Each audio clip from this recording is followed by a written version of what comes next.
Bonjour, je m'appelle Vincent, donc moi je suis le cofondateur de la société qui s'appelle Bean pour Bureau d'idées nouvelles. C'est une société que j'ai créée il y a 7 ans, en 2011. Elle a un peu une double histoire parce que en premier projet, c'est pas du tout celui qui est diffusé actuellement.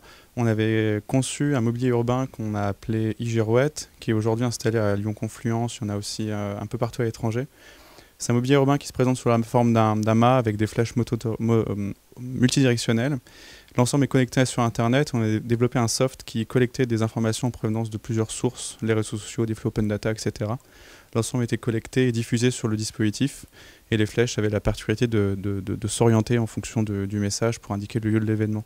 C'est un projet qu'on a vendu en 2014 à un industriel qui s'appelle Charvet Industries. Et en 2014, on s'est un peu retrouvé sans rien.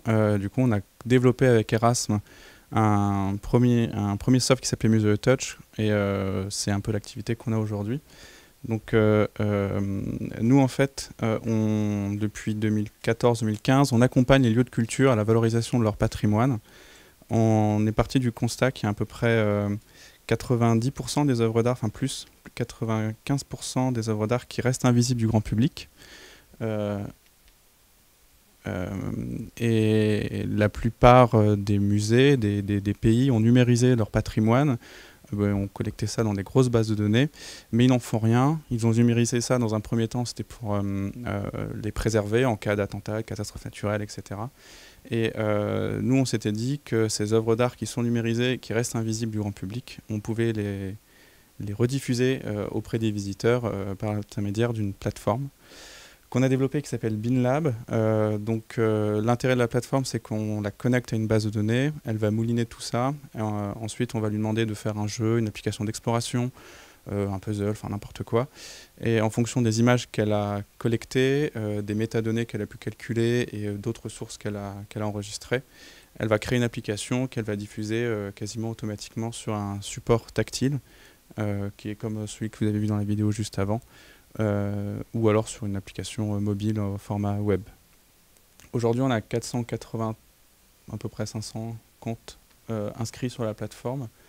Et on a un musée qui a collecté plus de 35 000 documents sur la plateforme. Ça a mouliné pendant, je ne sais plus, ça a duré quelques jours.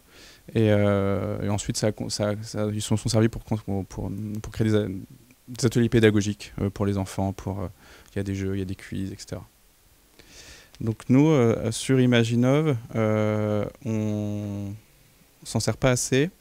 J'ai appris qu'il y avait le SXSW que vous prenez en charge, ça peut être bien.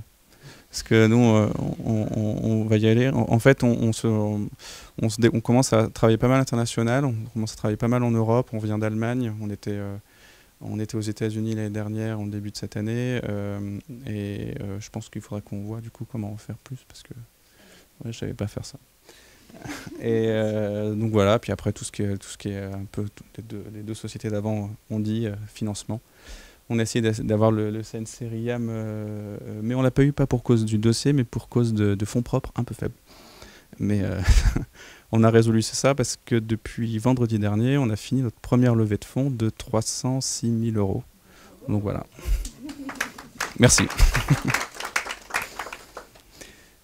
Et on a reçu l'argent, donc c'est vrai. Voilà, merci.